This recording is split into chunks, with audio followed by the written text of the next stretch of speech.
최근 과도한 상속세를 개편해야 한다는 목소리와 함께 절세 플랜이 유행처럼 번지고 있습니다. 하지만 안수남 세무법인 다솔 대표 세무사는 상속의 본질은 절세가 아니라 가족의 행복이라고 강조합니다. 텍스워치가 안 대표를 만나 행복을 위한 상속의 기준과 절세의 올바른 방향을 들어봤습니다. 상속세 절세 트렌드를 묻자 안 대표는 과거엔 부자 감세로 비판받았지만 이제는 중산층도 상속세를 체감하고 있다며 상속세 부담이 현실화되면서 생전 증여에 대한 관심이 커졌다고 말했습니다. 상속 개시 이후 절세는 불가능하므로 사전 증여 플랜이 핵심이라고 강조했습니다. 현 상속세 제도의 문제점에 대해 안 대표는 상속세가 납세자가 직접 신고 납부하는 세목이 아니라 정부가 부과하는 세목이기 때문에 납세자의 예측 가능성이 낮다고 지적했습니다.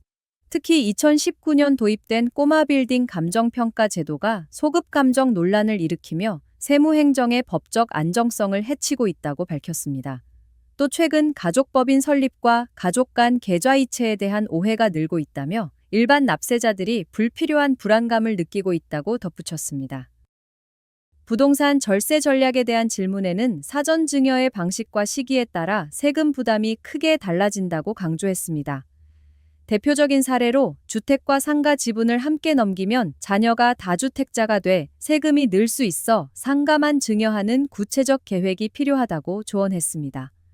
또 조세특례제한법상 장기임대주택의 양도세 감면은 사전 증여 시 적용되지 않는다고 경고했습니다.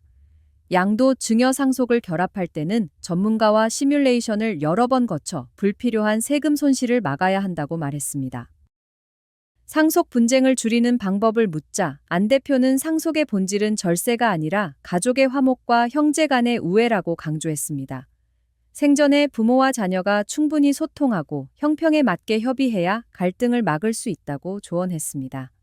또 재산은 생전에 자녀에게 일부 나눠줘 경제적 자립의 마중물이 되게 하는 것이 바람직하다고 덧붙였습니다.